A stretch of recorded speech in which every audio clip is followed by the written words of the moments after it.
അന്ത്യകാഹളം എന്നുള്ളൊരു വിഷയമാണ് നമ്മളിന്ന് പഠിക്കുവാൻ പോകുന്നത്. നമ്മുടെ കർത്താവായ യേശു ക്രിസ്തുവിൻ്റെ വരവിനോടുള്ള ബന്ധത്തിൽ സംഭവിക്കുവാൻ പോകുന്ന പ്രധാനപ്പെട്ട ഒരു കാര്യമാണ് അന്ത്യകാഹളം മുഴങ്ങുക എന്ന് പറയുന്ന കാര്യം. നമ്മളുടെ ഈ ഒരു പശ്ചാത്തലത്തിൽ നമ്മൾ ഇന്ന് വസിക്കുന്ന ഈ ലോകത്തിൽ കാഹളം എന്ന് പറയുന്നത് ഇല്ല എന്ന് തന്നെ നമുക്ക് പറയാം. എന്നാൽ ഈ ഭൂമിയുടെ അല്ലെങ്കിൽ ദൈവസഭയുടെ ദൈവമക്കളുടെയും ഈ ഭൂമിയുടെ ക്രമത്തിൻ്റെയും അവസാനത്തിൻ്റെ സമയം, അല്ലെങ്കിൽ ലോകാവസാനത്തിൻ്റെ സമയം, അതാണ് ആ കറക്റ്റ് വേർഡ്. ലോകാവസാനത്തിൻ്റെ സമയം കാഹളങ്ങൾ മുഴങ്ങും എന്നാണ് ദൈവത്തിൻ്റെ വചനം പറയുന്നത്. ഏതൊക്കെ കാഹളങ്ങളാണ് മുഴങ്ങുവാൻ പോകുന്നതെന്നാണ് നമ്മൾ ഇന്ന് പഠിക്കുവാനായി പോകുന്നത്.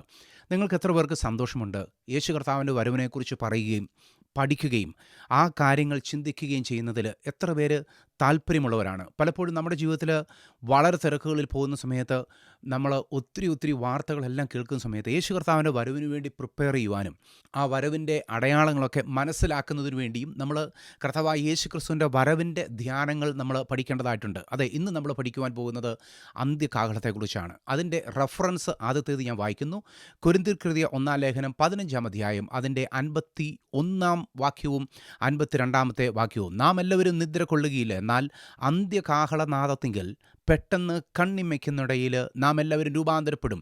കാഹളം ധ്വനിക്കും, മരിച്ചവർ അക്ഷയരായി ഉയർക്കുകയും നാം രൂപാന്തരപ്പെടുകയും ചെയ്യും.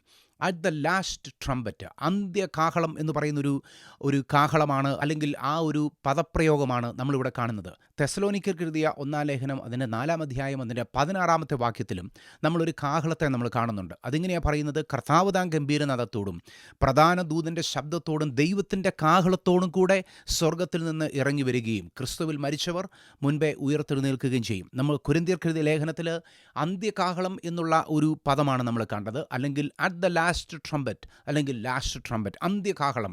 ഇനി നമ്മൾ തെസ്സലോനിക്കർക്കെഴുതിയ ലേഖനത്തിൽ നമ്മൾ കണ്ടത് ദ ട്രംപറ്റ് ഓഫ് ഗോഡ്, അല്ലെങ്കിൽ ദൈവത്തിൻ്റെ കാഹളം എന്നുള്ള ആ ഒരു പദപ്രയോഗമാണ് നമ്മളവിടെ കണ്ടത്. ഈ രണ്ട് വേദഭാഗത്തിലും സംഭവിക്കുന്ന പ്രധാനപ്പെട്ട കാര്യം എന്ന് പറയുന്നത് the resurrection of the saints എന്നുള്ള വിഷയമാണ്. അതല്ലെങ്കിൽ കർത്താവായ യേശു ക്രിസ്തുവിനെ രക്ഷിതാവായി സ്വീകരിച്ച് യേശു ക്രിസ്തുവിനോട് ചേർന്ന് യേശു ക്രിസ്തുവിൻ്റെ പരിശുദ്ധാത്മാവിനാൽ നിറഞ്ഞ് യേശു ക്രിസ്തുവിൻ്റെ വരവിന് വേണ്ടി കാത്തിരിക്കുന്നവരെ സംബന്ധിച്ചിടത്തോളം അവർ ദൈവസന്നിധിയിൽ ചേർക്കപ്പെടുന്ന ഒരു ചിത്രമാണ് ഈ രണ്ട് ഭേദഭാഗത്തും നമ്മൾ കാണുന്നത്. അവർ ദൈവസന്നിധിയിൽ ചേർക്കപ്പെടുന്ന സമയത്ത് അവർക്ക് ഈ കാഹളനാദം മുഴങ്ങുന്ന സമയത്ത് അവർക്ക് പുതിയ ശരീരം ഉണ്ടാവുകയാണ്. അവർ ട്രാൻസ്ലേറ്റ് ചെയ്യപ്പെടുകയാണ്, അവർ ട്രാൻസ്ഫോംഡ് ആവുകയാണ്, അല്ലെങ്കിൽ അവർ റിസറക്റ്റഡ്, രൂപാന്തരപ്പെടുകയാണ്. അപ്പോൾ ഈ കാര്യം നടക്കുന്ന ആ കാഹളത്തെക്കുറിച്ചാണ് കൊരിന്ത്യർക്കെഴുതിയ ലേഖനത്തിലും അല്ലെങ്കിൽ തെസ്സലോനിക്കർക്കെഴുതിയ ലേഖനത്തിലും നമ്മൾ ഒരുമിച്ച് കാണുന്നത്. അവിടെ രണ്ട് സ്ഥലത്തും നടക്കുന്ന കാര്യം ദൈവമക്കളുടെ രൂപാന്തരം എന്ന് പറയുന്ന ഒരു കാര്യമാണ്. മറ്റു രീതിയിൽ പറഞ്ഞാൽ നമ്മളിപ്പോൾ വായിച്ച ഈ രണ്ട് വേദഭാഗങ്ങളുടെയും കാഹളം ഊതുന്നതിൻ്റെ പുറകിലുള്ള പർപ്പസ്, അതിൻ്റെ ലക്ഷ്യം അല്ലെങ്കിൽ കാരണം എന്ന് പറയുന്നത് ദൈവമക്കളുടെ വിശ്വാസികളുടെ രൂപാന്തരമാണ്. അവിടെ സംഭവിക്കുന്ന കാര്യം എന്ന് പറയുന്നത് the saints will meet the lord in the air. അവർ യേശു കർത്താവിനെ എതിരേൽക്കുന്നതിന് വേണ്ടി മേഘങ്ങളിൽ എടുക്കപ്പെടുന്ന, അല്ലെങ്കിൽ രൂപാന്തരപ്പെട്ടതിന് ശേഷം മേഘങ്ങളിൽ എടുക്കപ്പെടുന്ന ഒരു കാര്യമാണ് നടക്കുന്നത്. Saints will be changed. അവർക്ക് വലിയ മാറ്റത്തിലൂടെ അവരുടെ ശരീരം കടന്നു പോവുകയാണ്. ചിലരെ സംബന്ധിച്ചിടത്തോളം അവർ മരിച്ചവരാണ്, എന്നാൽ ചിലരെ സംബന്ധിച്ചിടത്തോളം ജീവിക്കുന്ന ഒരു തലമുറയാണ്. എന്നാൽ ഈ രണ്ട് കൂട്ടരും ഒരുപോലെ അവരുടെ ശരീരത്തിൽ വലിയ മാറ്റങ്ങളിലൂടെ കടന്നു പോകുന്ന ഒരു കാഴ്ചയാണ് നമ്മൾ കാണുന്നത്. ഇവിടെ നമ്മൾ കാണുന്നത് സഭായുഗത്തിൻ്റെ അവസാനം മുഴങ്ങുന്ന കാഹളമാണ്. സഭായുഗം എന്ന് പറയുന്ന ആ യുഗം, നമ്മളിപ്പോൾ സഭായുഗത്തിലാണ്, കൃപായുഗത്തിലാണ് നമ്മളായിരിക്കുന്നത്. ഇത് ഇവിടെ എല്ലാവർക്കും യേശു കർത്താവിൻ്റെ സന്നിധിയിൽ വരുന്നതിന് വേണ്ടിയുള്ള സ്വാതന്ത്ര്യത്തോടുകൂടെ നിലനിൽക്കുന്ന വളരെ അനുഗ്രഹിക്കപ്പെട്ട കർത്താവിൻ്റെ കൃപയുടെ യുഗം. ഇത് അവസാനിക്കുന്നത് ഒരു കാഹളത്തോടു കൂടിയായിരിക്കും. ആ കാഹളം മുഴങ്ങുന്ന സമയത്ത് സഭായുഗത്തിൽ, കൃപായുഗത്തിൽ യേശു ക്രിസ്തുവിനെ രക്ഷിതാവായി സ്വീകരിച്ച സകലരും യേശു കർത്താവിൻ്റെ മരണ പുനരുദ്ധാനങ്ങളോട് ഏകീഭവിച്ച് യേശു കർത്താവിൻ്റെ വരവിന് വേണ്ടി കാത്തിരിക്കുന്നവർക്ക് ഉയർത്തെഴുന്നേൽക്കുവാനും യേശു കർത്താവിൻ്റെ സന്നിധിയിലേക്ക് ചേഞ്ച്ഡ് ആകുന്നതിന് വേണ്ടിയുള്ള ഒരു അവസരമാണ് ഈ കാഹളത്തിലൂടെ ലഭ്യമാകുന്നത്. ഇവിടെ നമ്മൾ ന്യായവിധിയുടെ ഒരു ചിത്രം കാണുന്നേയില്ല. ന്യായവിധി എന്ന് പറയുന്നത് ഈ രണ്ട് കാഹളത്തിൻ്റെ റെഫറൻസിലും, അല്ലെങ്കിൽ ഈ കാഹളനാദത്തിൻ്റെ റെഫറൻസിലും വേദഭാഗങ്ങളിലും നമ്മൾ ന്യായവിധി കാണുന്നില്ല. അവിടെ യേശു കർത്താവിൻ്റെ രാജ്യത്വത്തെ നമ്മൾ കാണുന്നില്ല. അവിടെ സംഭവിക്കുന്ന ഏക കാര്യം ദൈവമക്കളുടെ രൂപാന്തരം എന്ന് പറയുന്ന കാര്യമാണ്. എന്നാൽ മത്തായിയുടെ സുവിശേഷം 24 അധ്യായം അതിൻ്റെ 31 വാക്യം മുതലുള്ള പല വേദഭാഗങ്ങളും നമ്മൾ എടുക്കുന്ന സമയത്ത് നമ്മളവിടെ കാണുന്നതെന്ന് ചോദിച്ചാൽ, അവിടെ ഇങ്ങനെ കാണുന്നത് A sounding of A loud trumpet call, അല്ലെങ്കിൽ ഒരു വലിയ കാഹളം അവിടെ മുഴങ്ങുന്ന ഒരു കാര്യമാണ്. അവൻ തൻ്റെ ദൂതന്മാരെ കാഹളത്തോടുകൂടെ എന്നുള്ളൊരു വേദഭാഗമാണ് കാണുന്നത്. നമ്മളൊന്ന് വായിക്കാം. മത്തായിയുടെ സുവിശേഷം 24 അധ്യായം അവിടെ ഇങ്ങനെയാണ് കാണുന്നത്. 29 വാക്യം, ആ കാലത്തിലെ കഷ്ടം കഴിഞ്ഞ ഉടൻ സൂര്യൻ ഇരുണ്ടു പോകും, ചന്ദ്രൻ പ്രകാശം കൊടുക്കാതിരിക്കും, നക്ഷത്രങ്ങൾ ആകാശത്ത് നിന്ന് വീഴും, ആകാശത്തിലെ ശക്തികൾ ഇളകിപ്പോകും. അപ്പോൾ മനുഷ്യപുത്രൻ്റെ അടയാളം ആകാശത്ത് വിളങ്ങും. അന്ന് ഭൂമിയിലെ സകല ഗോത്രങ്ങളും പ്രലപിച്ചും കൊണ്ട് മനുഷ്യപുത്രൻ ആകാശത്തിലെ മേഘങ്ങളിൽ മഹാശക്തിയോടും തേജസ്സോടും കൂടെ വരുന്നത് കാണും. അവൻ തൻ്റെ ദൂതന്മാരെ മഹാകാഹളധ്വനിയോടുകൂടെ അയക്കും. അവർ അവൻ്റെ വൃദ്ധന്മാരെ ആകാശത്തിൻ്റെ അറുതി മുതൽ അറുതി വരെയും 4 ദിക്കിൽ നിന്നും കൂട്ടിച്ചേർക്കും. ഇവിടെ നമ്മളിങ്ങനെ കാണുന്നത് ഒരു ട്രിബുലേഷൻ്റെ അവസാനം, അല്ലെങ്കിൽ പീഡനകാലത്തിൻ്റെ അവസാനം. അവിടെ നമ്മൾ കാണുന്ന ആ ഒരു വലിയ പ്രകൃതിക്ഷോഭങ്ങളും നമ്മുടെ കർത്താവായ യേശു ക്രിസ്തുവിന് വേണ്ടി ജീവിക്കുവാൻ ആഗ്രഹിക്കുന്നവരുടെ വളരെ അവർ കടന്നു പോകുന്ന കഷ്ടതകളുടെയും, അല്ലെങ്കിൽ യഹൂദന്മാർ കടന്നു പോകുന്ന ഒരു രാജ്യമായി അവർ കടന്നു പോകുന്ന കഷ്ടതകളുടെയും ഒക്കെ ഒരു ചിത്രമാണ് നമ്മൾ കാണുന്നത്. അവിടെ നമ്മൾ കർത്താവായ യേശു ക്രിസ്തുവിൻ്റെ രാജ്യത്വം, യേശു കർത്താവ് രാജ്യത്വം ഏറ്റെടുക്കുന്നതിന് വേണ്ടി വരുന്ന ഒരു വരവിൻ്റെ ഒരു പശ്ചാത്തലത്തിലാണ് മത്തായിയുടെ സുവിശേഷം 24 അധ്യായം ക്രമീകരിച്ചിട്ടുള്ളത്. നമ്മൾ അവിടെ കാണുന്നത് ഇങ്ങനെയാണ്. അവിടെയും ഒരു കാഹളം ധ്വനിക്കും. ആ കാഹളം ഊതുന്നത് അത് തൻ്റെ ദൂതന്മാരെ മഹാകാഹളധ്വനിയോടും കൂടി അയക്കും. അവർ ആണ്, അല്ലെങ്കിൽ അവിടെ ഉള്ള വൃതന്മാരെ, അല്ലെങ്കിൽ സെയിൻസിനെ ഗ്യാദർ ചെയ്യുന്നതിന് വേണ്ടി ഭൂമിയുടെ അറുതി മുതൽ, അല്ലെങ്കിൽ ആകാശത്തിൻ്റെ അറുതി മുതൽ അറുതി വരെ 4 ദിക്കിൽ നിന്ന് കൂട്ടിച്ചേർക്കുന്ന ഒരു ഗ്യാതറിംഗ് ആണ് നമ്മളവിടെ കാണുന്നത്. ഞാൻ ഒന്നുകൂടി അത് എടുത്ത് പറയുകയാണ്. നമ്മൾ തെസ്സലോനിക്കർക്ക് ലേഖനത്തിലും കൊരിന്ത്യർക്ക് ലേഖനത്തിലും നമ്മളവിടെ കാണുന്നത് യേശു ക്രിസ്തുവിന് വേണ്ടി കാത്തിരിക്കുന്ന വിശുദ്ധന്മാരുടെ അവരുടെ ഉൽപ്രാവണമാണ്, അല്ലെങ്കിൽ അവരുടെ റിസറക്ഷനാണ്, അവരുടെ രൂപാന്തരമാണ്. അവിടെ യേശു ക്രിസ്തുവിന് വേണ്ടി നിലനിൽക്കുന്നവരുടെ ഈ ഭൂമിയിൽ നിന്നുള്ള സഭായുഗത്തിൻ്റെ അവസാനമായി നടക്കുവാനുള്ള ആ കാഹളമാണ് നമ്മൾ കാണുന്നത്, അന്ത്യകാഹളം. എന്നാൽ മത്തായിയുടെ സുവിശേഷം 24 അധ്യായത്തിൽ നമ്മൾ കാണുന്നത് മഹാപീഡന കാലത്തിൻ്റെ അവസാനം നടക്കുന്ന ഒരു കാഹളത്തിൻ്റെ മുഴക്കമാണ് കാണുന്നത്. അവിടെ ദൂതന്മാരാണ് ആ കാഹളം മുഴക്കുന്നത്. അതുമാത്രമല്ല, ദൂതന്മാരാണ് ഈ വൃതന്മാരെ ആകാശത്തിൻ്റെ 4 ദിക്കുകളിൽ നിന്നും, അല്ലെങ്കിൽ ഭൂമിയുടെ 4 ദിക്കുകളിൽ നിന്നും കൂട്ടിച്ചേർക്കുന്നത് എന്നുള്ളത് നമ്മൾ മനസ്സിലാക്കുന്നുണ്ട്.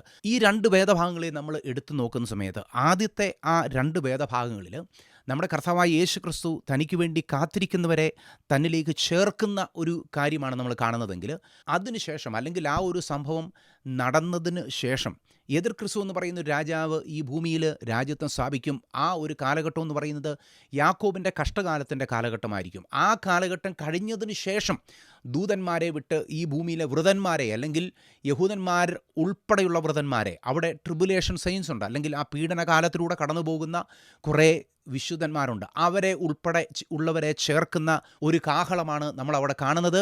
എന്നാൽ ഒരു കാര്യമെന്ന് പറയുന്നത്, രണ്ടാമത്തെ ആ ഒരു വേദഭാഗത്തിൽ മത്തായിയുടെ സുവിശേഷത്തിൽ നമ്മൾ കാണുന്ന കാര്യം, അവിടെ നമ്മുടെ കർത്താവായ യേശു ക്രിസ്തു ആ കാഹളത്തിൽ ഈ ഭൂമിയുടെ രാജ്യത്വം ഏറ്റെടുക്കുന്നതിന് വേണ്ടി വരും എന്നുള്ളത് തന്നെയാണ്. അങ്ങനെയെങ്കിൽ നമ്മൾ മനസ്സിലാക്കേണ്ട കാര്യമെന്ന് പറയുന്നത് 2 കാഹളങ്ങളാണ് മുഴങ്ങുവാൻ പോകുന്നത്, അല്ലെങ്കിൽ 2 സംഭവങ്ങളാണ് നമ്മുടെ മുൻപിൽ നടക്കുവാൻ പോകുന്നത്. ഒന്നാമത്തെ സംഭവം എന്ന് പറയുന്നത് യേശു ക്രിസ്തുവിന് വേണ്ടി കാത്തിരിക്കുന്ന വിശുദ്ധന്മാരായവരുടെ, അല്ലെങ്കിൽ സഭായുഗത്തിൻ്റെ, കൃപായുഗത്തിൻ്റെ, ആ കൃപായുഗത്തിൽ ജീവിച്ചവരെ സംബന്ധിച്ചിടത്തോളം അവർ യേശു ക്രിസ്തുവിൻ്റെ സന്നിധിയിലേക്ക് ഉയർക്കപ്പെടുന്ന ആ ഒരു അനുഭവമാണ്, രൂപാന്തരപ്പെടുന്ന ഒരു അനുഭവമാണ്. അപ്പോൾ കാഹളം മുഴങ്ങും, അന്ത്യകാഹളം എന്നുള്ള പേരിൽ അത് അറിയപ്പെടുന്നു. എന്നാൽ രണ്ടാമത്തെ സംഭവം എന്ന് പറയുന്നത് എതിർ ക്രിസ്തുവിൻ്റെ ഭരണത്തിൻ്റെ അവസാനത്തോടുള്ള ബന്ധത്തിൽ, ഈ ഭൂമിയിൽ എതിർ ക്രിസ്തുവിൻ്റെ ആ ഭരണത്തിൽ നടക്കുന്ന ഒത്തിരി കാര്യങ്ങളുടെ അവസാനം യേശു ക്രിസ്തു ഈ ഭൂമിയുടെ രാജ്യത്വം ഏറ്റെടുക്കുന്ന സമയത്തും കാഹളം മുഴങ്ങും എന്നുള്ളത് നമ്മൾ കാണുന്നുണ്ട്. അങ്ങനെയെങ്കിൽ ഇത് 2 പ്രാവശ്യമായി മുഴങ്ങുന്ന 2 സംഭവങ്ങളാണ്, 2 കാഹളങ്ങളാണ് എന്നുള്ളത് നമ്മൾ മനസ്സിലാക്കുന്നുണ്ട്. അങ്ങനെയെങ്കിൽ നമ്മുടെ മുൻപിൽ ഇനിയും 2 കാഹളങ്ങൾ മുഴങ്ങുവാനുണ്ട്. ഒന്ന് സഭായുഗത്തിൻ്റെ അവസാനവും, രണ്ടാമത്തേത് എതിർ ക്രിസ്തുവിൻ്റെ ഭരണകാലത്തിൻ്റെ അവസാനം യഹൂദന്മാർക്കും മഹാപീഡനത്തിലൂടെ കടന്നുപോയ ആ വിശുദ്ധന്മാർക്കും വേണ്ടി മുഴങ്ങുന്ന രണ്ടാമത്തെ കാഹളം എന്നുള്ളത് നമ്മൾ വചനത്തിൽ നിന്ന് മനസ്സിലാക്കേണ്ട കാര്യമാണ്. രണ്ടാമത്തെ കാഹളനാദം, അഥവാ മത്തായിയുടെ സുവിശേഷം 24 അധ്യായത്തിലെ കാഹളനാദത്തിൽ നമ്മൾ കാണുന്നത് വിശുദ്ധന്മാരുടെ രൂപാന്തരമല്ല നമ്മൾ കാണുന്നത്. കൊരിന്ത്യർക്ക് ലേഖനത്തിലും തെസ്സലോനിക്കർക്ക് ലേഖനത്തിലും നമ്മൾ കാണുന്നത് വിശുദ്ധന്മാരുടെ രൂപാന്തരമാണ്. എന്നാൽ മത്തായിയുടെ സുവിശേഷം 24 അധ്യായത്തിൽ നമ്മൾ കാണുന്നത് വിശുദ്ധന്മാരുടെ കൂടിച്ചേരലാണ് എന്നുള്ളതാണ് നമ്മൾ മനസ്സിലാക്കുന്നത്. അവർ ഒരുമിച്ച് കൂടിച്ചേരുന്നു, എന്നാൽ രൂപാന്തരമല്ല അവിടെ കാണുന്നത്. അപ്പോൾ 2 സംഭവങ്ങളായി നമ്മൾ അവിടെ മനസ്സിലാക്കേണ്ടതായിട്ടുണ്ട്. ഈ 2 കാഹളങ്ങൾ മാത്രമാണോ ഇനി നമ്മുടെ മുമ്പിൽ മുഴങ്ങുവാനുള്ളത്? അല്ല. വെളിപ്പാട് പുസ്തകം 11-ാം അധ്യായം നമ്മൾ പഠിക്കുന്ന സമയത്ത് അവിടെ 7 കാഹളങ്ങളുടെ മുഴക്കവും നമ്മൾ കാണുന്നുണ്ട്. അവിടെ മഹാപീഡനത്തിൻ്റെ ആ നടുവിൽ നടക്കുന്ന 7 കാഹളമാണ്. അങ്ങനെയെങ്കിൽ നമ്മുടെ മുൻപിൽ ഇനിയും നമ്മൾ കുറഞ്ഞത് ഒരു 9 കാഹളങ്ങൾ കൂടെ മുഴങ്ങുന്ന കാര്യങ്ങളാണ് നമ്മളിവിടെ രേഖപ്പെടുത്തിയിട്ടുള്ളത്. ബൈബിളിൽ നമ്മൾ കാണുന്നത് കുറഞ്ഞത് നമുക്ക് വെളിപ്പെട്ട് കിട്ടിയതിൽ നിന്ന് നമ്മൾ മനസ്സിലാക്കുന്നു. ഒന്നാമത്തെ കാഹളം എന്ന് പറയുന്നത് സഭായുഗത്തിൻ്റെ കൃപായുഗത്തിൻ്റെ അവസാനം. അതെ, എന്നെ കേൾക്കുന്ന നമുക്ക് ഓരോരുത്തർക്കും കേൾക്കേണ്ട ഒരു കാഹളം തന്നെയാണ്. ആ കാഹളം കേട്ടേ മതിയാവുകയുള്ളൂ. ആ കാഹളത്തിന് വേണ്ടിയാണ് നമ്മളെല്ലാവരും കാത്തിരിക്കുന്നത്. ആ കാഹളം എന്ന് പറയുന്നത് നമ്മുടെ രൂപാന്തരത്തിൻ്റെ കാഹളമാണ്. നമ്മൾ കർത്താവിനോടുകൂടെ എടുക്കപ്പെടുന്ന കാഹളമാണ്. അതിനുശേഷം 7 കാഹളങ്ങൾ മുഴങ്ങേണ്ടതായിട്ടുണ്ട്. ആ കാഹളം വെളിപ്പാട് പുസ്തകം 11-ാം അധ്യായത്തിലാണ് നമ്മൾ കാണുന്നത്. അവിടെ മഹാപീഡന കാലത്ത് ഈ ഭൂമിയിൽ നടക്കേണ്ട ന്യായവിധികളുള്ള ബന്ധത്തിൽ മുഴങ്ങുവാൻ പോകുന്ന 7 കാഹളങ്ങൾ. ഇപ്പോൾ നമ്മൾ 8 കാഹളങ്ങളെ കണ്ടു. ഇനി 9-ാമത്തെ, അല്ലെങ്കിൽ നമ്മൾ ബൈബിളിലെ ആദ്യം പഠിച്ച സമയത്ത് അത് 2-ാമത്തേതായിരുന്നു. എന്നാൽ നമ്മളതിൻ്റെ ക്രമം വരുന്ന സമയത്ത് അത് 9-ാമത്തെ കാഹളമാണ്. ആ 9-ാമത്തെ കാഹളം എന്ന് പറയുന്നത് എതിർ ക്രിസ്തുവിൻ്റെ ഭരണത്തിൻ്റെ അവസാനം നടക്കുവാൻ പോകുന്ന ആ കാഹളമാണ്. ആ കാഹളത്തോടുകൂടി യേശു ക്രിസ്തു ഈ ഭൂമിയുടെ രാജ്യത്വം ഏറ്റെടുക്കുന്ന ഒരു സംഭവമായിരിക്കും അവിടെ നടക്കുവാൻ പോകുന്നത്. അപ്പോൾ ഒരു ചോദ്യമുണ്ട്. കൊരിന്ത്യർക്ക് എഴുതിയ 1-ാം ലേഖനം 15-ാം അധ്യായത്തിലെ കാഹളത്തെ എന്തിനാണ് അന്ത്യകാഹളം എന്ന് വിളിച്ചിട്ടുള്ളത്? അന്ത്യകാഹളം എന്ന് പറഞ്ഞാൽ അത് ഒത്തിരി കാഹളങ്ങൾ ഊതിയതിന് ശേഷമുള്ള അവസാനത്തെ കാഹളം എന്നുള്ളതല്ല.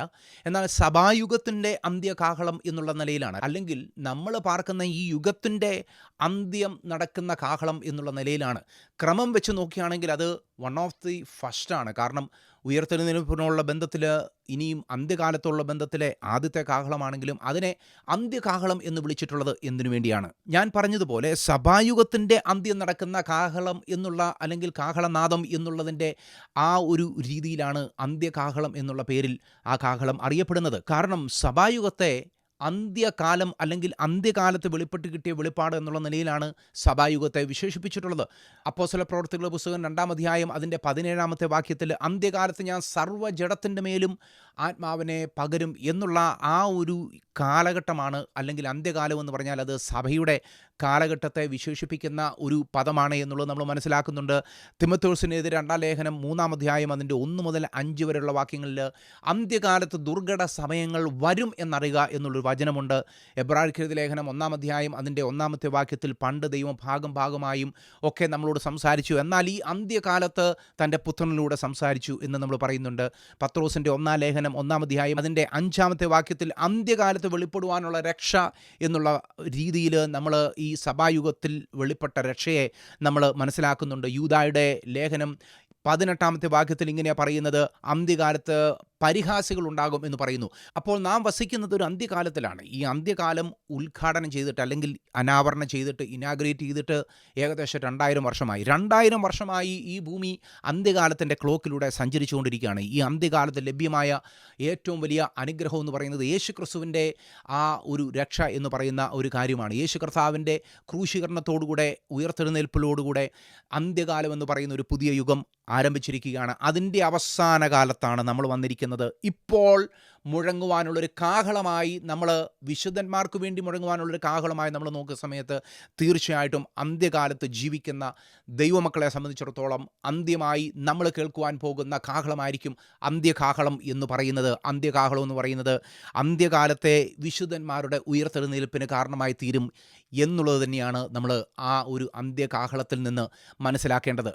അപ്പോൾ ഇതൊരു ഫൈനൽ റാലി കോളാണ്. The church is going to change its location. അതായത് സഭ അവരുടെ ലൊക്കേഷൻ മാറുകയാണ്. അതായത് ഇതുവരെയും ഈ ഭൂമിയിലായിരുന്നു സഭയുണ്ടായിരുന്നത്, എന്നാൽ നമ്മുടെ ലൊക്കേഷൻ മാറുകയാണ്. നമ്മുടെ ലൊക്കേഷൻ മാറുന്ന സമയത്ത്, നമ്മളെന്ന് പറയുന്ന സമയത്ത് അതിനകത്ത് നിങ്ങൾ ഉണ്ടാകണമെന്നുള്ളത് തന്നെയാണ് ഞാൻ ആഗ്രഹിക്കുന്നത്. നമ്മൾ ആരെയും അതിനകത്ത് കൊണ്ടുവന്ന് എത്തിക്കുന്നതല്ല, നിങ്ങളുടെ തീരുമാനമാണത്. യേശു കർത്താവിൻ്റെ ആ രക്തത്താലുള്ള നീതീകരണം, സൗജന്യമായി ലഭ്യമാകുന്ന നീതീകരണത്തെ നിങ്ങൾക്ക് വിശ്വസിക്കുവാൻ സാധ്യമാകുന്നുവെങ്കിൽ അതിനെ ഏറ്റുപറയുവാനും യേശു കർത്താവിൻ്റെ രക്ഷിതാവും കർത്താവുമായി സ്വീകരിക്കുവാനും നിങ്ങൾക്കുള്ളൊരു മനസ്സുണ്ടെങ്കിൽ നിങ്ങൾ ഈ അന്ത്യകാലത്തിൻ്റെ ഭാഗമാവുകയാണ്, അല്ലെങ്കിൽ അന്ത്യകാലത്തെ അനേക പ്രോമിസുകളുടെ ഭാഗമാവുകയാണ് എന്നുള്ളത് നമ്മൾ മനസ്സിലാക്കുക. കാരണം സംഖ്യാപുസ്തകം 10-ാം അധ്യായത്തിൽ യഹൂദന്മാരുടെ അല്ലെങ്കിൽ ഇസ്രായേൽ മക്കളുടെ ഒരു ക്യാമ്പ് അവർ മരുഭൂമിയിൽ നിന്ന് ഒരു സ്ഥലത്തിലേക്ക് മറ്റൊരു സ്ഥലത്തിലേക്ക് നീങ്ങുന്നതിന് തൊട്ട് മുമ്പ് കാഹളം മുഴങ്ങുന്ന ഒരു കാലഘട്ടമുണ്ട്, അല്ലെങ്കിൽ ഒരു സമയമുണ്ട്. അതിനുവേണ്ടി അവരെല്ലാവരും കാത്തിരിക്കുകയായിരുന്നു. അതുപോലെ തന്നെ നമ്മളെ സംബന്ധിച്ചിടത്തോളം ആ കാഹളം മുഴങ്ങുന്ന സമയത്ത് സഭയാകുന്ന നമ്മുടെ ലൊക്കേഷൻ മാറുവാനായി പോവുകയാണ്. സഭയുടെ ലൊക്കേഷൻ മാത്രമല്ല മാറുന്നത്, നമ്മൾ സ്വർഗത്തിൽ ചെല്ലുക എന്നുള്ളത് മാത്രമല്ല, നമ്മുടെ ശരീരവും മാറുവാനായി പോവുകയാണ്. നമ്മളൊരു പുതിയ ശരീരത്തെ നമ്മൾ സ്വീകരിക്കുവാനായി പോവുകയാണ്. മൺമയമായതിനെ നമ്മൾ വിട്ടുകളയുവാനായി പോവുകയാണ്. വിൺമയമായതിനെ നമ്മൾ സ്വീകരിക്കുവാനായി പോവുകയാണ്. ദ്രവത്വമുള്ളതിനെ നമ്മൾ വിട്ടുകളയുവാനായി പോവുകയാണ്. അദ്രവത്വമായതിനെ നമ്മൾ സ്വീകരിക്കുവാനായി പോവുകയാണ്. അന്ത്യകാഹളത്തിൽ ആരൊക്കെ ഉയർത്തെഴുന്നേൽക്കും എന്നുള്ളതാണ് പ്രധാനപ്പെട്ട കാര്യം. ഈ ഒരു ഉയർത്തെഴുന്നേൽപ്പിൻ്റെ നിരയിൽ ഏറ്റവും ആദ്യം ഉയർത്തെഴുന്നേറ്റത് നമ്മുടെ കർത്താവായ യേശു ക്രിസ്തു തന്നെയാണ്. മരിച്ചവരിൽ നിന്നും ആദ്യ ഫലമായി യേശു ക്രിസ്തു ഉയർത്തെഴുന്നേറ്റു. അതിനുശേഷം യേശു ക്രിസ്തുവിൽ ആരൊക്കെ വിശ്വാസം അർപ്പിക്കുന്നോ അവർക്കൊക്കെ ഈ മരിച്ചവരിൽ നിന്നുള്ള പുനരുദ്ധാനമുണ്ടാകും. ആ പുനരുദ്ധാനം അത് നടക്കുന്നതിൻ്റെ ഏറ്റവും പ്രധാനപ്പെട്ട കാര്യമെന്ന് പറയുന്നത് ദൈവത്തിൻ്റെ കാഹളം മുഴങ്ങുന്ന സമയത്ത് എല്ലാ മരിച്ചവരും, കർത്താവിൽ മരിച്ച എല്ലാവരും ഉയർത്തെഴുന്നേൽക്കും എന്നുള്ളത് തന്നെ നമ്മളുടെ പ്രത്യാശയാണ്. നമ്മൾ മനസ്സിലാക്കേണ്ട കാര്യമെന്ന് പറയുന്നത് each and every believer will receive an incorruptible and immortal body. അതായത് ദ്രവത്വമില്ലാത്ത അല്ലെങ്കിൽ നിലനിൽക്കുന്ന ഒരു ശരീരം നമ്മൾ ആ കാഹളത്തിൽ നമ്മൾ ലഭ്യമാകുവാനായി പോവുകയാണ്. നമുക്ക് ആ ശരീരം ലഭ്യമാകുന്ന സമയത്ത് that body will be fitted four eternity. ആ ശരീരം അല്ലെങ്കിൽ അപ്പോൾ ലഭ്യമാകുവാൻ പോകുന്ന ശരീരം, ആ വിൺമയമായ ശരീരം എന്ന് പറയുന്നത് അത് നിത്യതയ്ക്കു വേണ്ടി ഇണങ്ങുന്ന, നിത്യതയിലേക്ക് വേണ്ടി നമുക്ക് വേണ്ടി ലഭ്യമാകുന്ന ഏറ്റവും പ്രധാനപ്പെട്ട ഒരു കാര്യം നമ്മുടെ ശരീരം തന്നെയായിരിക്കും.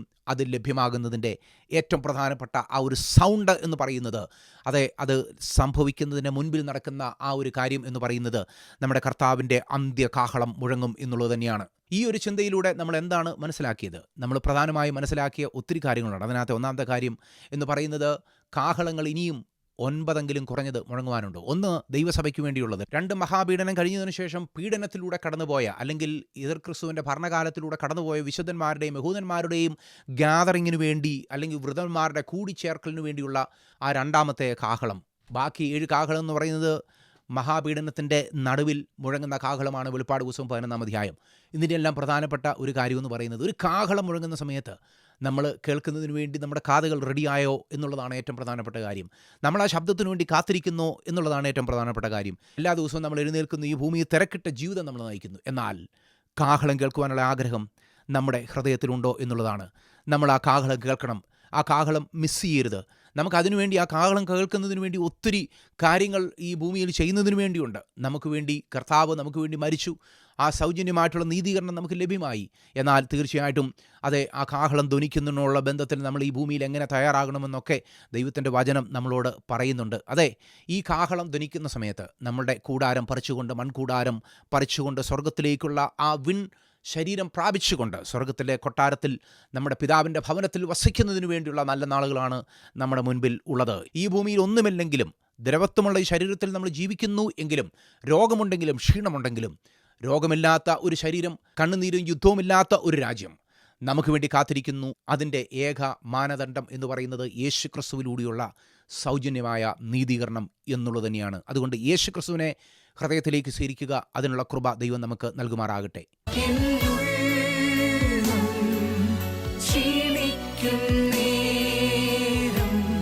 ഞാൻ പാടും യേശുവിൻ ഗീതം.